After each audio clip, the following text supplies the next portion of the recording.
Hello दोस्तों, स्वागत है आपका आपके अपने YouTube channel one step for education में। और आज हम बात करने वाले हैं रॉबर्ट फ्रॉस्ट की फायर एंड आइस की। ये क्लास 10th की सेकंड पोएम है।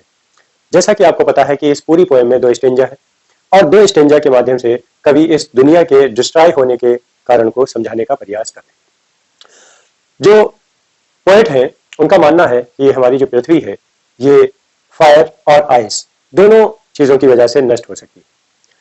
पहले स्टेंजा में वो ये स्वीकार करते हैं कि हमारी पृथ्वी का जो विनाश है वो फायर यानी कि आग की वजह से होगा। इस फायर की तुलना उन्होंने मानवीय इच्छाओं से की है। उनका विचार है कि जिस तरह से मानवीय इच्छाएं बढ़ रही और उन इच्छाओं के बढ़ने की वजह से क्या होगा, संसार का विनाश होगा, संसार में युद्ध होंगे और बहुत सारी तरह की समस्याएं पैदा होंगी और एक न एक दिन यही फायर जो इच्छाओं की आग है यही संसार के विनाश का कारण बनेगी।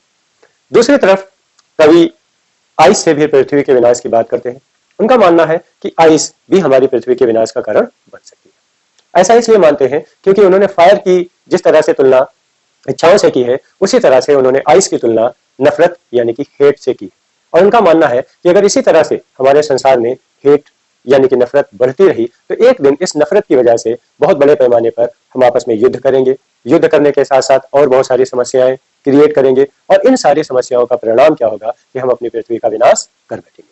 दोस्तों, रॉबर्ट फ्रॉस्ट एक बेहतरीन पोएट है और उन्होंने इस छोटी सी पोएम के माध्यम से दुनिया की उन 2 चीजों की ओर हमारा ध्यान आकर्षित किया है जो संसार के विनाश का कारण बन सकती है। एक तो बढ़ती हुई मानवीय इच्छाएं और दूसरी तरफ बढ़ती हुई मानवीय नफरत। आज आप देख सकते हैं संसार में हर देश दूसरे देश को क्या करना चाहता है, आर्थिक, सामाजिक, सांस्कृतिक सभी तरह से पीछे छोड़ना चाहता है। आज तो ये प्रतिस्पर्धा है, लेकिन भविष्य में ये प्रतिस्पर्धा कहीं आपसी टकराव का कारण ना बन जाए और हमारी दुनिया के अंत का कारण भी शायद यही हो। रॉबर्ट फ्रॉस्ट हमारी पृथ्वी के विनाश को फायर और आइस दोनों से कंपेयर करते हैं। दोस्तों, इसी तरह के दूसरे वीडियो के लिए हमारे चैनल को सब्सक्राइब करें, लाइक करें और शेयर करें ताकि हम आपको इसी तरह के बेहतरीन वीडियो दे सकें और आपको मुश्किल से मुश्किल टॉपिक आसानी से समझा सकें। मिलते हैं दोस्तों अगले वीडियो में। धन्यवाद।